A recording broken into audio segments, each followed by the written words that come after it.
एक मुलाकात ऐसी शख्सियतों के साथ जिन्होंने दिया है अपने जीवन को एक नया मुकाम।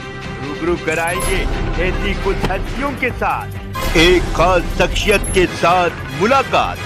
जयदेव पटेल के साथ नंबर 1 इंडिया न्यूज पर। नमस्कार व्यूअर्स, मैं जयदेव पटेल और आप देख रहे हैं नंबर 1 इंडिया न्यूज। आपका एक बार फिर स्वागत है एक खास शख्सियत के साथ मुलाकात प्रोग्राम में। आज हम बात करेंगे बांग्लादेश में अल्पसंख्यकों पर जो लगातार अत्याचार हो रहा है उसको लेकर के कहीं न कहीं पूरे देश भर में अलग अलग तरीके से प्रोटेस्ट किया जा रहा है, आंदोलन किया जा रहा है। और इसी बीच कहीं न कहीं भारत के जो विदेश सचिव हैं विक्रम मिस्री, उनका बांग्लादेश का दौरा भी हुआ, जो अल्पसंख्यकों को जो निशाना बनाया जा रहा है उसको लेकर के। लेकिन उसके बाद भी कुछ खास प्रभाव नहीं दिखा बांग्लादेशी सरकार के ऊपर, बांग्लादेशी हुकूमत के ऊपर। ऐसे में आगे किसी के कदम भारत सरकार को उठाने की जरूरत है। इन्हीं तमाम मुद्दों पर बात करने के लिए हमारे साथ खास सामान है भारत के रक्षा विशेषज्ञ retired major general A K. Siwach. Major general A K. Siwach, आपका बहुत बहुत स्वागत आज हमारे प्रोग्राम में। थैंक यू जी, मेजर जनरल ए.के. सिवाज, आपसे मेरा पहला सवाल है कि भारत के विदेश सचिव का बांग्लादेश का दौरा होना और उसके जो मुद्दे उठाए गए उस पर प्रॉपर तरीके से रेस्पॉन्स का नहीं मिलना, इसको आप कैसे देखते हैं? हाँ बिल्कुल, देखो ये सच्चाई है कि बांग्लादेश में 5 अगस्त जब से शेख हसीना की गवर्नमेंट को बदला गया और वो वहां से चली आई और भारत के अंदर उसने शरण ले ली, उसके बाद जो राइट्स हुए हैं स्पेशली माइनॉरिटीज और हिंदुओं के अगेंस्ट, वो बहुत ही दुखदायक है, क्योंकि बहुत लोग मारे भी गए, उनकी प्रॉपर्टी भी लूटी गई। और यही नहीं, जो अवामी लीग के जो लोग थे उनको भी मारा गया। और कहीं ना कहीं जो हिंदू कम्युनिटी थी उसको देखा गया, लोगों ने ये समझा कि ये एक प्रकार अवामी लीग की तरफ ज्यादा झुकाव था। तो ऐसे में जो हिंदूज हैं उनके टेम्पल्स भी एक प्रकार से डैमेज करे गए, लोगों को मारा गया, उनकी प्रॉपर्टी को लूटा गया। और जो इस्कॉन के प्रीस्ट थे स्पेशली कृष्णदास, उसको जेल में डाल दिया गया। और यही नहीं, उनके ऊपर सेडिशन का चार्ज लगाया गया और उनको कोई भी लॉयर नहीं दिया डिफेंड करने के। जो पहला लॉयर था उसकी आत्महत्या भी कर दी गई। तो ये सच्चाई है कि ऐसा माहौल पैदा हो गया बांग्लादेश के अंदर कि वो बहुत बड़ा चिंता का विषय था भारत के लिए। और भारत ने बार बार इश्यू को रेज किया। और अभी जो 9 दिसंबर को भारत के जो फॉरेन सेक्रेटरी विक्रम मिस्री वो भी गए और ये पॉइंट आउट किया उनके फॉरेन सेक्रेटरी को भी और जो चीफ एडवाइजर है इंटरिम गवर्नमेंट के मोहम्मद यूनुस को भी।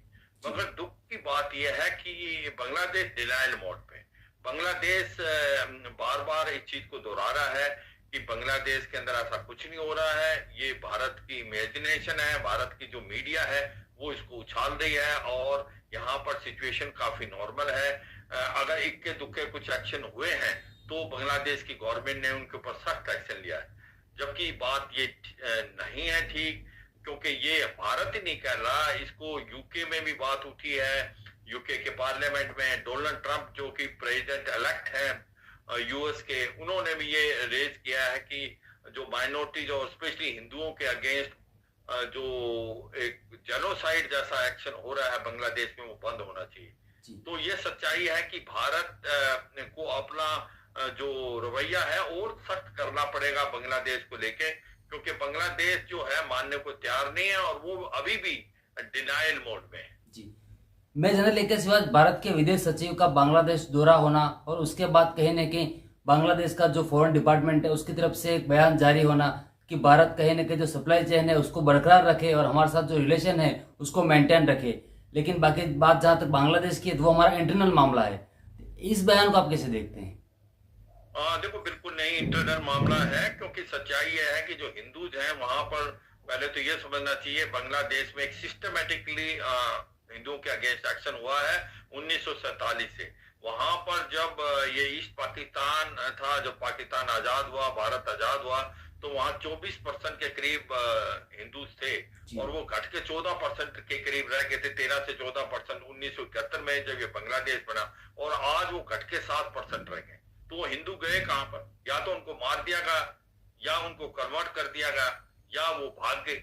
तो ये सच्चाई है कि जो बांग्लादेश का भी जो ट्रैक रिकॉर्ड है हिंदुओं को लेके और बाकी माइनॉरिटीज को लेके कोई ठीक नहीं है। और बार बार बांग्लादेश कहता है कि उनकी इंटरनल प्रॉब्लम है और इंटरनल इशू पे एक प्रकार भारत जो है दखल अंदाजी नहीं करे, ये बिल्कुल गलत है।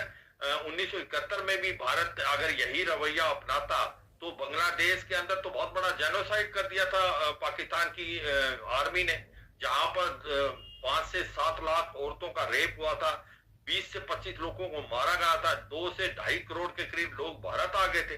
तो भारत भी कह सकता था कि ये पाकिस्तान का इंटरनल मामला है, मगर हम ने देखा कि ह्यूमैनिटेरियन असिस्टेंस देना बहुत जरूरी है और भारत वहां पर अंदर गया और मुक्ति बाहिनी के साथ कंधे से कंधा मिला के लड़ा और बांग्लादेश एक नया देश बना और बहुत होप थी बांग्लादेश में। और स्पेशली जो ये 15 साल जहां शेख हसीना की गवर्नमेंट थी तो बहुत अच्छी सिचुएशन थी वहां पर, इकोनॉमी बहुत अच्छा कर रही थी, उनकी टेक्सटाइल इंडस्ट्री बड़ी अच्छा कर रही थी, उनकी जो one of the fastest growing economy थी और उनका जो पर कैपिटा इनकम था किसी समय भारत से भी ज्यादा हो गया था।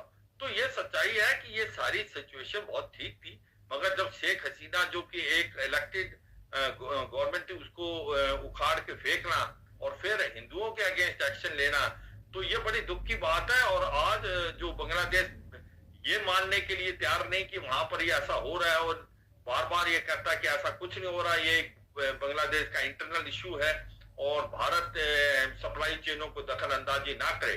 देखो ये कोई ऐसा नहीं है, भारत भी नहीं चाहेगा कि बांग्लादेश के साथ रिलेशन खराब हों, वो आगे हम बातचीत करेंगे क्यों नहीं होने चाहिए, मगर ये भी सच्चाई है कि बांग्लादेश को समझना चाहिए कि जो हिंदूज हैं जिनकी प्रॉपर्टी को डैमेज किया जा रहा है, जिनको मारा जा रहा है, वो बंद करें और फिर अगली कार्रवाई तभी हो सकती है। मैं जनरल एक इस बात आपसे मेरा एक आखिरी सवाल है कि बांग्लादेश का जो रवैया रहा है अभी तक का, क्या उसको देखते हुए ऐसा लगता है कि भारत को जो सामान्य स्थिति है बांग्लादेश की उसको सामान्य करने में सर्जिकल स्ट्राइक की एक अहम भूमिका रहेगी और सर्जिकल स्ट्राइक ही एकमात्र ऑप्शन रहेगा?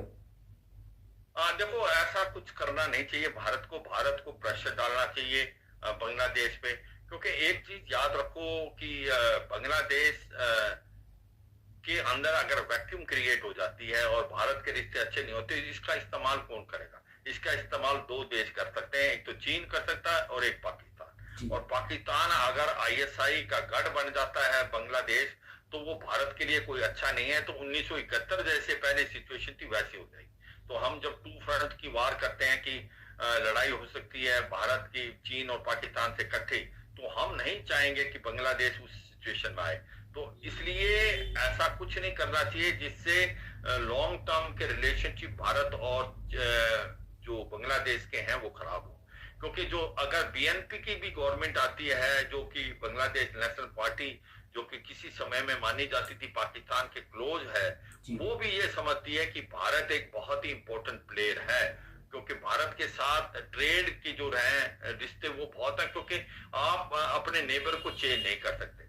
इसलिए भारत चाहेगा एक मेच्योरिटी से काम लिया जाए, क्योंकि अगर एक वैक्यूम क्रिएट होती है तो फिर जो चीन है उसको जोरों से बांग्लादेश में आएगा, बेल्ट रोड इनिशिएटिव के तहत वो अपनी बेसिस बनाने की कोशिश करेगा। पाकिस्तान जो है पाकिस्तान की ISI गढ़ बना लेगी, तो वो भारत के लिए अच्छा नहीं। तो इसलिए मेच्योरिटी ये कहती है प्रेशर डाला जाए, बिल्कुल प्रेशर डाला जाए, स्पेशली जहां पर हिंदुओं की प्रॉपर्टी, हिंदुओं की जो जान को खतरा है उस पर जल्दी से जल्दी ये कदम ले, मगर ऐसा कुछ ना करे जिससे फर्दर रिलेशनशिप खराब हो।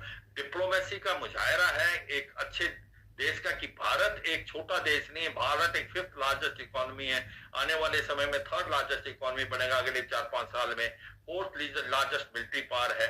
तो मुझे लगता है भारत को पता है डिप्लोमेसी से किस तरीके से प्रेशर डाल के बांग्लादेश के वो कार्रवाई ना होने दे जो कि एंटी इंडिया हो, क्योंकि अगर वहां पर कोई वैक्यूम क्रिएट होती है तो वो भारत की जो फॉरेन पॉलिसी और नेशनल इंटरेस्ट के लिए अच्छा नहीं होगा, क्योंकि भारत ने वो करना है जो भारत के नेशनल इंटरेस्ट में, और नेशनल इंटरेस्ट कहता है हमें ऐसा कुछ नहीं करना जिससे वहां पर चीन और पाकिस्तान अपने पैर पसार ले।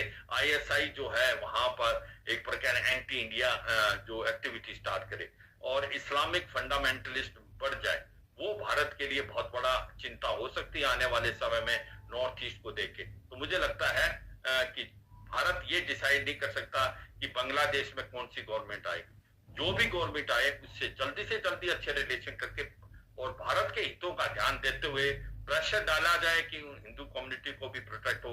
एट द सेम टाइम हमारे रिलेशनशिप ठीक होने चाहिए बांग्लादेश के साथ, नहीं तो फिर बांग्लादेश जो है किसी या तो बिल्कुल टूटने के कगार पे आएगा, या उसमें चाइना और पाकिस्तान जो है वो आ जाएंगे, वो भारत के लिए अच्छा नहीं होगा।